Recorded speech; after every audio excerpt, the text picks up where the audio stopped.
É um prazer, uma satisfação estar aqui com vocês hoje. Carlos, obrigado pelo convite. Vocês sabem que existe aquela história que no começo de uma palestra a gente deve contar uma piadinha para desanuviar o ambiente e a coisa ficar mais relaxada. Eu fui procurar na internet se tinha alguma piadinha sobre o último palestrante de um dia, de um evento, depois de 2 dias de palestras tão construtivas, eu não encontrei. Então, não deve ser uma coisa muito... vou pensar a respeito. Mas, de qualquer forma, é uma satisfação estar aqui com vocês hoje. Eu vou procurar traçar e compartilhar com vocês um pouco da visão da Klein sobre o mercado de óleos básicos e lubrificantes em nível global, com um enfoque maior na região de América do Sul.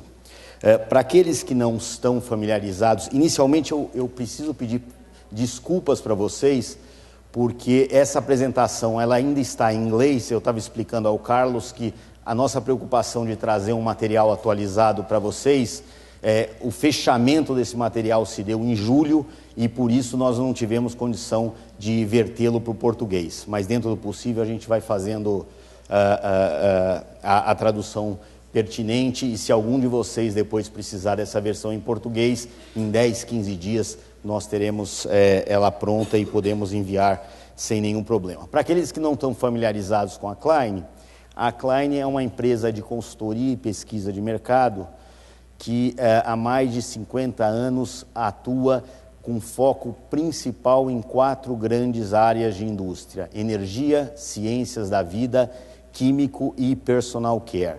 Basicamente atuando junto a nossos clientes, provendo eles com consultoria de gestão em trabalhos individualizados, pesquisa de mercado e estudos sindicalizados nessas 4 áreas.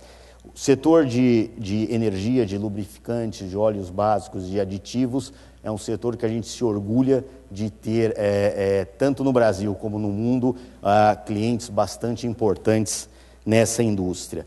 Nossa operação está distribuída em todos os 5 continentes. Nosso escritório na América do Sul está baseado em São Paulo e cobre toda a América Latina. O material que eu vou dividir com vocês hoje aqui é um desses relatórios, derivado de um desses relatórios produzidos pela Klein anualmente, chamado Global Base Stock Lubricants 2012-2022. É um estudo que analisa o balanço oferta-demanda de base stocks nas suas mais variadas categorias em todas as regiões do mundo. Além de balanço oferta-demanda, esse trabalho também tem uma modelagem de preços bastante sofisticada, que não está coberta nesse material, olhando para o futuro e olhando para essa dinâmica de mercado, assim também como faz um benchmark de custos de fabricação de lubrificantes em diversas regiões do globo, comparando essas operações. Por uma licença metodológica, nós estamos incluindo o México como América do Sul nesse nosso material. Talvez o mais correto seria, quando falarmos de América do Sul aqui, estamos falando de América Latina. Portanto, quando vocês olharem América do Norte, ele não vai ter o México. O base desse trabalho é 2012 e ele tem projeções até 2022. Nesse trabalho são cobertos todos os tipos de óleos básicos. Então a gente vai falar de grupo 1, grupo 2, naftênicos e assim por diante, primeiro dando uma visão geral do mercado mundial e depois mergulhando um pouco mais a fundo na América do Sul. Sempre baseado naqueles que nós entendemos sejam os 3 principais drivers da dinâmica do mercado de óleos básicos em nível global: quais sejam o volume, o crescimento do mercado de lubrificantes acabados, e aí a gente está falando, obviamente, do crescimento do setor automotivo e do industrial, assim também como as mudanças nas práticas de manutenção nesses equipamentos, nesses mercados. Os shifts, ou as mudanças que existem em termos de qualidade de produtos, de qualidade de produtos, assim também como nas formulações.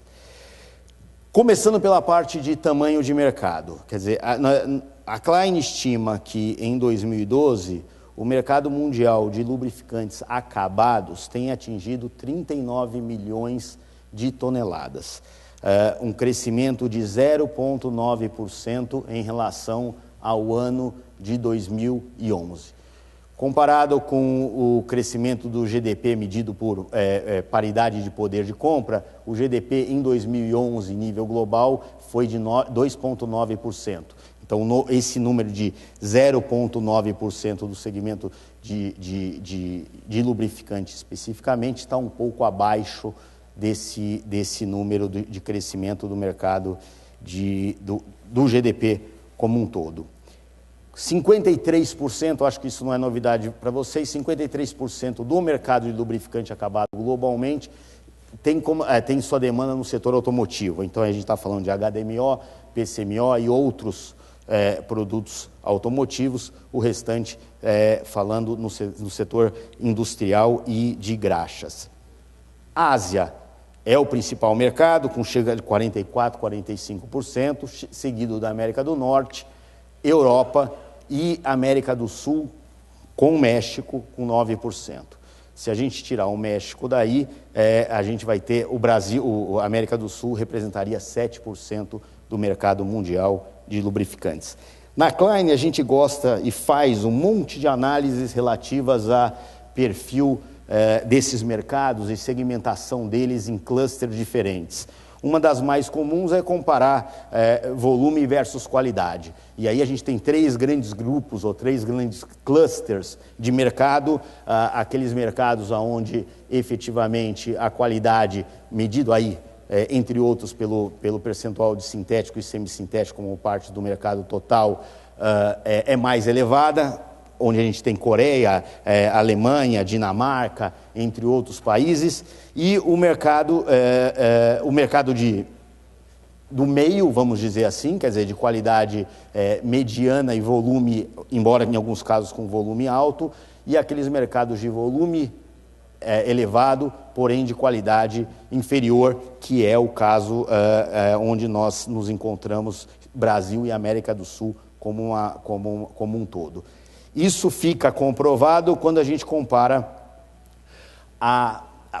o percentual de sintéticos e semissintéticos no mercado sul-americano com outros mercados globais.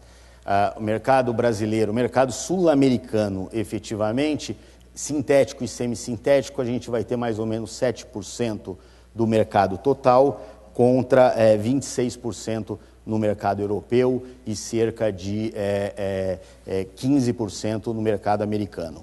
Globalmente, produtos convencionais, não sintéticos e não semissintéticos, ainda representam 87% do mercado total, 13% na média sintético e semissintético. Quando a gente transfere isso para o mercado efetivamente de base stocks, o que a gente encontra é que o mercado de 2012 de base stocks foi da ordem de 36 milhões de toneladas. 54% dele ainda do G1. A gente vai ver que essa curva do G1 ela vem decrescendo com uma força bastante grande.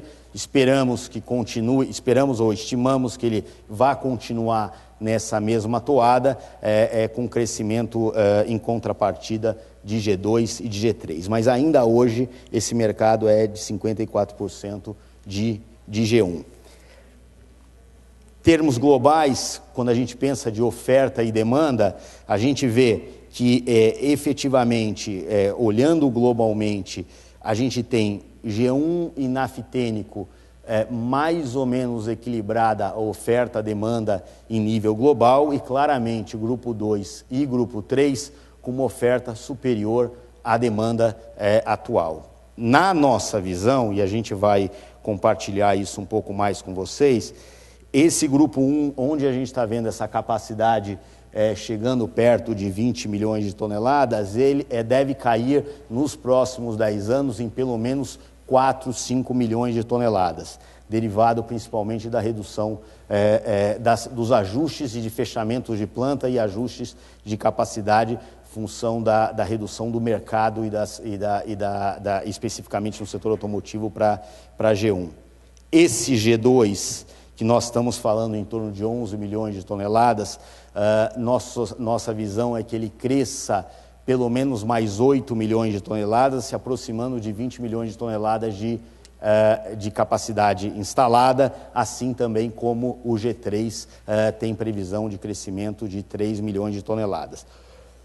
Interessante nessa figura toda, olhando de cima, é que, obviamente, a América do Sul é um mercado onde claramente o déficit entre o que é produzido localmente e o que é importado é maior. E, na nossa visão, esse déficit, apesar das colocações de capacidade da Luarte no G2 e provavelmente da Petrobras também em G2, 2017, 2018, ainda esse déficit tende a crescer. A história daquele balanço oferta-demanda, ela não é completa se a gente não considerar, obviamente, que esse é um mercado onde não necessariamente os produtos são consumidos aonde eles são produzidos. Então, de verdade, aquele balanço oferta-demanda, ele conta uma parte da história, porque a outra parte especificamente está relacionada a um enorme trade de produto que existe em nível global, e aí a gente tenta mostrar um pouquinho quanto isso viaja, ou quanto que óleo básico viaja globalmente. Voltando para o G1, como a gente falava, lá atrás ele chegou, há 4, 5 anos atrás, a representar 65% do mercado.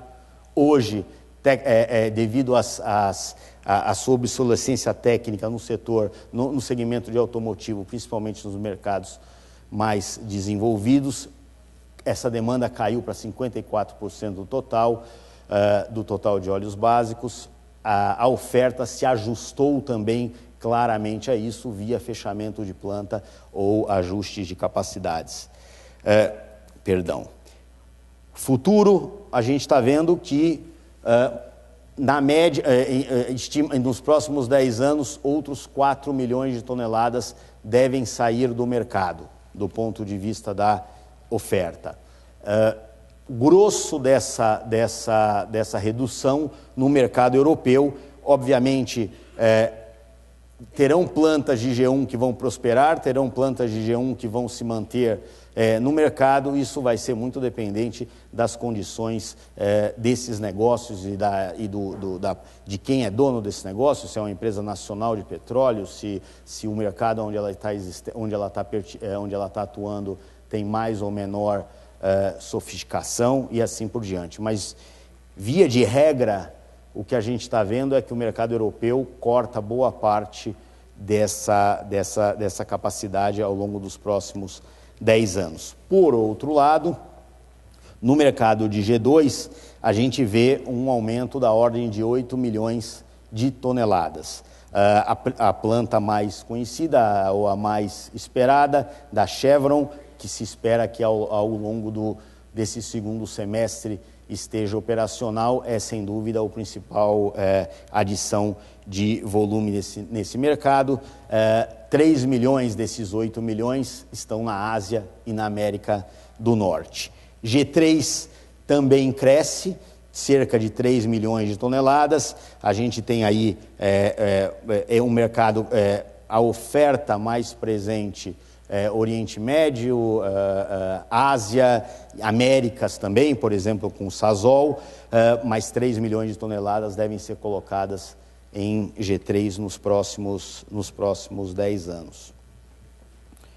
Quando a gente olha para a demanda, essa maior disponibilidade e provavelmente menores preços comparativos de G3 e G2, associada aos requisitos técnicos e de sofisticação do mercado, principalmente automotivo, nos leva a projetar um crescimento na demanda de G3 da ordem de 9% ao ano para os próximos anos, para os próximos 10 anos em nível global, G2 2,4%, e a contrapartida é o pau e o grupo 1, que acabam sendo aqueles produtos que vão sendo ameaçados ou vão sendo desafiados frente a soluções mais disponíveis e de menor custo. Olhando para frente também, a Klein estima que o mercado global de lubrificantes nos próximos 10 anos vai crescer em torno de 1,5%, 1,7%. Nós vamos ver um pouquinho mais para frente que esse número, inclusive, é um pouco maior do que o número histórico dos últimos 5, 6 anos, mas interessante mencionar que um grupo relativamente restrito de países, e são principalmente países de economias em desenvolvimento, puxarão esse crescimento, e o Brasil está entre esses países. Uma nova leva de países que apresentarão um crescimento maior ainda, porém com volumes ainda menores, estão listados nesses Next 10, que seriam os Next BRICS, vamos chamar assim, desse mercado de lubrificante. De qualquer maneira, a mensagem que fica é que num mercado que crescerá em torno de 1,5% em volume ao longo dos próximos anos, o crescimento que a gente espera para o Brasil, que é da ordem de 3%, é um crescimento ainda consideravelmente mais alto do que a média global, devendo manter o país num ponto de atração muito importante para novos investimentos e para reinvestimentos no mercado local. Caindo na América do Sul, nós vimos que esse mercado de lubrificante global atingiu 39 milhões de toneladas em 2012, e o interessante é notar que ao longo desses últimos anos cresceu bem pouco em termos de volume, em torno de 0,6% de 2004 até 2012. E a importância da América do Sul desse mercado cresceu, apesar de ser ainda relativamente pequeno, quando nós consideramos em termos percentuais. A América do Sul só ficou atrás da Ásia em termos de crescimento, o que não é pouca coisa. Brasil é claramente o principal mercado, 38%, 39%, 40% do mercado total dessa nossa América do Sul, que inclui México, seguida do México, Argentina, Venezuela, Colômbia e Chile. Vocês sabem disso, quer dizer, a produção local é relativamente pequena, a gente tem mais ou menos 2 milhões de toneladas de base stock sendo produzidos nessa região, grupo 1 e naftênico, principalmente, basicamente, Brasil, Venezuela, Argentina e México são os países produtores. O déficit hoje de base stocks na América do Sul é da ordem de 1,1 milhão de toneladas. É muito, é o mercado, talvez seja o maior mercado, o maior mercado em termos de déficit em nível global. Esse déficit ocorre em todas as categorias de produtos, exceto o naftênico, onde a gente tem um certo equilíbrio entre oferta e demanda. Olha para frente, como nós falamos, quer dizer, apesar de todos os desalentos com relação à economia regional, ainda vemos uma economia que cresce mais que a dos países desenvolvidos. Na nossa visão, quando se reflete isso em lubrificante, nós estimamos o crescimento do Brasil da ordem de 3% ao ano ao longo dos próximos anos, portanto, bastante superior àqueles 1,7% que falávamos em nível global. O mercado cresce e ele se sofistica. Claramente a gente vê uma tendência, por exemplo, os 0Ws ou 5Ws, que ainda são muito pequenos hoje em dia no mercado brasileiro e tendem a continuar pequeno, serão aqueles que com certeza terão taxas de crescimento maiores, porém numa base ainda pequena. Mas claramente o mercado brasileiro também se sofistica tanto no PCMO como no HDMO. Apesar dos aumentos de capacidade que nós mencionamos, regionais e que são previstos localmente, no final das contas, olhando as previsões de demanda e a previsão de oferta, a nossa visão é que a América do Sul ficará ainda mais dependente de produtos importados do que tem hoje. Então, a oferta crescerá na média, em torno de 2,7% oferta local ao longo dos próximos anos, e é óbvio que isso não é uniforme, isso é mais escalonado, mas a demanda para a América do Sul como um todo vai crescer em torno de 2,5%. Também creio que não seja novidade, a grande mudança de perfil nos base stocks que nós imaginamos está na maior prevalência do G2 tomando o lugar do G1. Na nossa visão, o mercado de G1 no Brasil ao longo dos próximos 10 anos deve decrescer a uma taxa média de 1,5%, 2% ao ano em cerca de 10 anos. O G2 vai crescer perto de 10% e o G3 em torno de 15%, 16%. Obviamente, a gente está falando de um G3 com uma base muito pequena. Então, o reflexo que isso vai ter ao longo do tempo também é limitado, mas mostra uma tendência clara de crescimento desses dois mercados. Sumarizando, o mercado global de lubrificante cresceu nos últimos 8 anos cerca de 0,6%. Olhando para frente, a gente imagina que ele vai crescer em torno de 1,5%, 1,7% ao ano. O volume virá claramente ainda dos mercados emergentes. As pressões de mercado e as pressões de oferta são claras no sentido de substituição, de redução do G1, tanto em demanda como em oferta, e crescimento de G2 e de G3. GTL, para nós, é uma realidade ainda um pouco circunscrita a poucos e grandes players no mercado, do mercado global. Sasol e Shell provavelmente serão os dois grandes players, eventualmente um ou outro player possa entrar nesse mercado, mas a tendência é que o G2 e o G3 tomem uma participação, o G3 principalmente globalmente, tomem uma participação bastante maior do que tem hoje em nível global.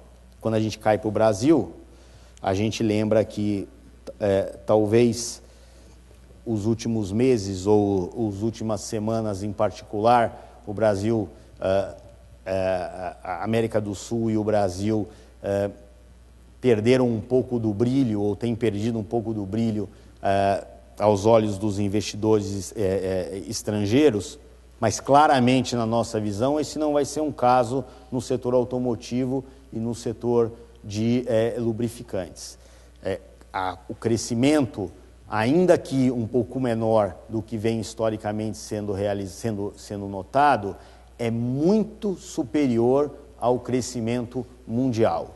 Isso vai fazer e tem feito com que mais players venham querer participar desse mercado. E isso é algo que a gente nota e vocês devem estar notando no dia a dia de vocês. Então, a tendência é que, obviamente, a barra da competição suba.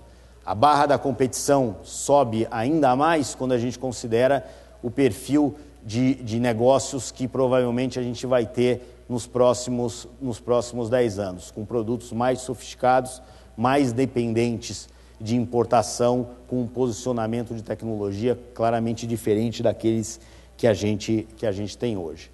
Além disso, localmente, Brasil, nós temos a entrada e a partida das operações da Luarte e provavelmente da Petrobras, dando um novo alento do ponto de vista de oferta de produtos locais. G3 cresce muito, mas cresce a partir de uma base pequena. A região como um todo continua e será ainda mais dependente de importação, e isso, contrário, nesse novo ciclo de negócio, aquelas empresas que não estão necessariamente integradas com óleos básicos poderão ser as beneficiadas, na medida que a gente tenha uma situação de oferta de produtos bastante superior à demanda. Passagulo, com certeza, o mercado brasileiro vai ser um dos principais mercados-alvo para esse novo empreendimento. Se, de um lado, essa nova perspectiva abre um campo positivo do ponto de vista de quem compra, de outro é óbvio que traz desafios enormes do ponto de vista de adequação dos negócios a essa nova realidade. O principal deles, obviamente, é contar mais ainda com uma matéria-prima fundamental que será importada, que será drivada por aspectos como petróleo e como câmbio, que temos pouco controle. Então a gente vê que as supply chain provavelmente vai ser um desafio importantíssimo, além, obviamente, de posicionamento de mercado, dadas as mudanças de produto, que esse novo ambiente vai colocar para as empresas na América do Sul e, particularmente, no Brasil. Acho que eu consegui fazer em meia hora. Não quis deixar, novamente, não quis abusar da paciência de vocês depois de 2 dias tão ricos. Basicamente era isso que eu tinha para... Obrigado.